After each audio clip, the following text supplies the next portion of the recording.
حاضرین یہ تھے استاد الشورا حضرت ابو الحسن نوری صاحب، جن کی آمد 40 سال قبل سوروں کی زمین پر ہوئی تھی، اور جنہوں نے سرکار مجاہد ملت حضور مجاہد دورہ علامہ ارشد القادری خطیب مسجد کے ساتھ جنہوں نے کی موجودگی میں نعت رسالت پڑھی ہو، یہ انہی بزرگان دین کی عنایتیں، شفقتیں اور رفیقیت کی یہ قیمتی اور نادر و نایاب نعمتیں ہیں جو آج تک انہیں نبی کے نعت کی برکت سے بوڑھا نہیں ہونے دے رہی ہے۔ نعت گوئی کا میں سودا نہیں ہونے دیتا،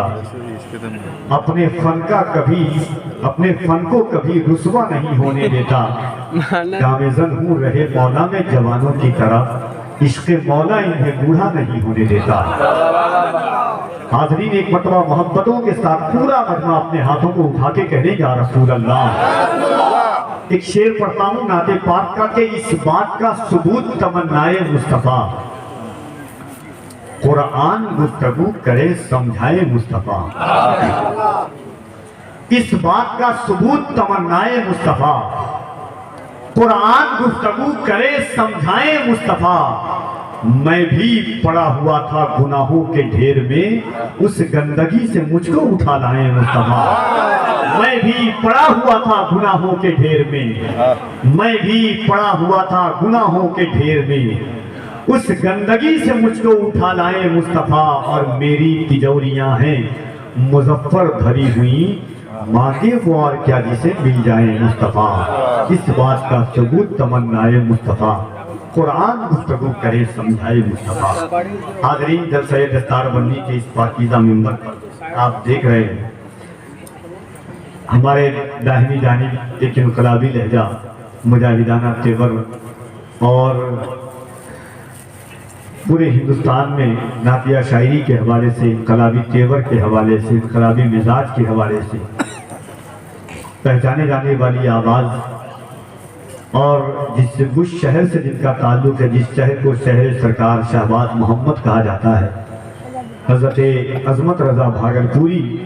منبر ناز پر جلوہ گر ہیں۔ اور دوسری جانب ملک ہندوستان کی ایک زمانے سے کوئی ایسی کانفرنس، کوئی ایسا شہر، کوئی ایسا جلسہ، کوئی ایسا مشاہدہ نہیں ہے جس میں یہ آواز اور یہ انداز نہ پہنچی ہو۔ ملک ہندوستان میں کچھ لہجے ایسے ہیں جنہوں نے لہجوں کی آبرو رکھی ہے، کچھ آوازیں ایسی ہیں جنہوں نے آوازوں کو فوقیت عطا کی ہے، بلندیاں عطا کی ہے۔ وہ لہجہ جو اس وقت منبر ناز پر حضرت زین العابدین کانپوری صاحب قبلہ کی شکل میں جلوہ گر ہے، انشاءاللہ ان سے آپ سنیں گے۔ اور عنقریب شہزادہ غوث اعظم شیخ طریقت حضرت سید جلال الدین اشرف صاحب قبلہ کی زوجہ شریف ان کی جلوہ گری ہوگی۔ آج ایک بات 1 منٹ کی انشاءاللہ، اس کے بعد 2 شعر، اس کے بعد عظمت رضا بھاگلپوری آپ تک آئیں گے۔ دیکھیے آج کسی سے عقیدت کرنے کے لیے، کسی سے محبت کرنے کے لیے، کسی کا فالوورس بننے کے لیے، کسی کی چاہت دل میں بیٹھانے کے لیے 3 چیزیں تو کم سے کم بہت ضروری ہے۔ اس کی آوازوں کا ہونا ضروری ہے، اس کے اندازوں کا سننا ضروری ہے، اس کی ویڈیو یا تصویر کو دیکھنا ضروری ہے۔ محبت تو انہی بنیاد پر ہوتی ہے، یا حسن کو دیکھ کر کے، یا آواز کو سن کر کے، یا اس کے اسکیل، اس کی کلاسک کو سن کر کے اس سے محبت ہوتی ہے۔ مگر اس صفحے روئے زمین پر ایک ایسی ذات ہے، وہ میرے حضور کی ذات ہے، نہ جن کی کوئی ویڈیو موجود ہے، نہ جن کی کوئی تصویر موجود ہے، نہ جن کی کوئی وائس کلپ موجود ہے، مگر کیا وجہ ہے کہ 1500 سال ہو گئے، بوڑھا تو بوڑھا، میرے گھر میں پیدا ہونے والا بچہ بھی نبی کے نام پر جان دینے کو تیار ہے۔ کچھ تو ہے میرے آقا کی ذات میں، یہ دل عشق نبی میں گر مچل جائے تو اچھا ہے، محمد کہتے کہتے دم نکل جائے تو اچھا ہے۔ تو میں آپ کو بتاتا ہوں کچھ تو ہے۔ اچھا آپ سنیے گا، زین بھائی اور علامہ عزالدین مصباحی صاحب قبلہ بڑے لوگ ہیں۔ دیکھیے آج بڑی دنیا کا ہر مذہب، ہر مشرب، ہر فرقہ آقا علیہ السلام کی عظمتوں کو اچھالنے کی کوشش، مسلمان کو ٹارگٹ کرنے کی کوشش کر رہا ہے، اور یہ آج سے نہیں تقریباً 1400 سال سے ہو رہا ہے اور یہ ہوتے ہوئے آ رہا ہے، مگر کیا وجہ ہے لوگوں نے جتنی کوشش کی اتنا یہ مذہب حضور کا نام، ایک نے کہا تھا کہ دنیا کے ہر عروج نے پہنا زوال ہے، ایک نام مصطفیٰ ہے جو بڑھ کر گھٹا نہیں۔ یہ میرے حضور کی کتنی عظیم ذات ہے۔ دنیا جو وائٹ ہاؤس کا 14 سال اسپیکر رہنے والا شخص جب حضور کو پڑھتا ہے تو ایمان لے آتا ہے، سنیتا ولیمز ایمان لے آتی ہے،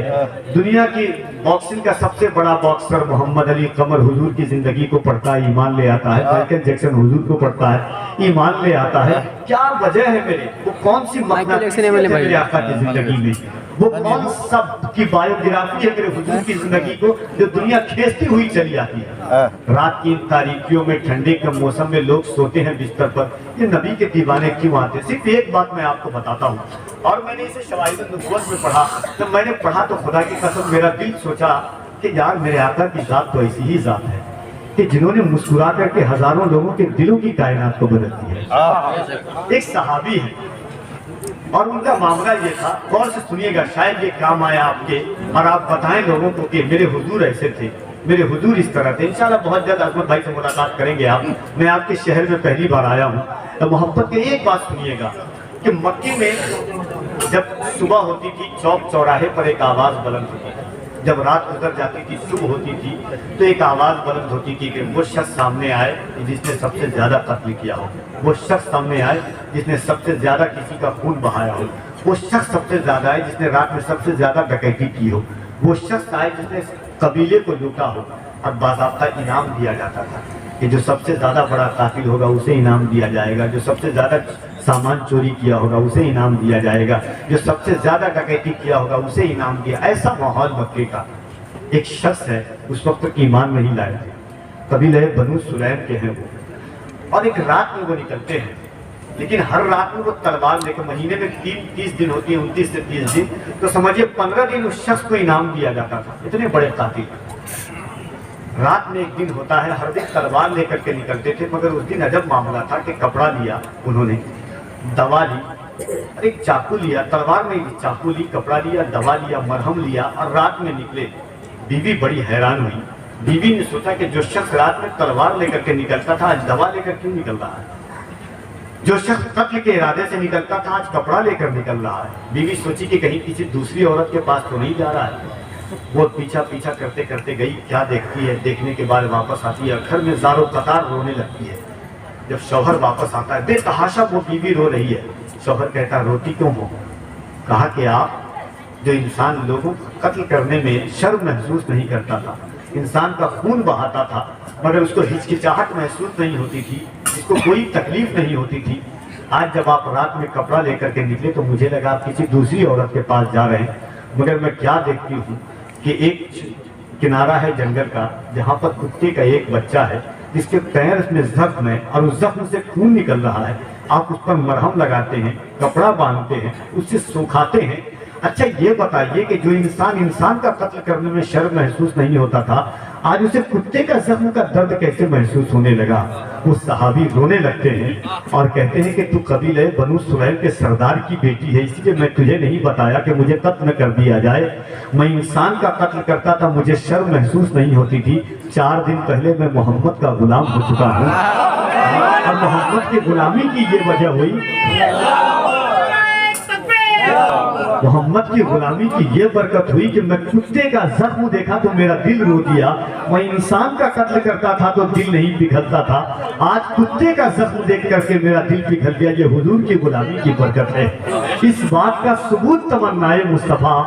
قرآن گفتگو کرے سمجھائے مصطفیٰ، ہم بھی پڑے ہوئے تھے گناہوں کے ڈھیر میں، ارے اس گندگی سے ہم کو اٹھا لائے مصطفیٰ،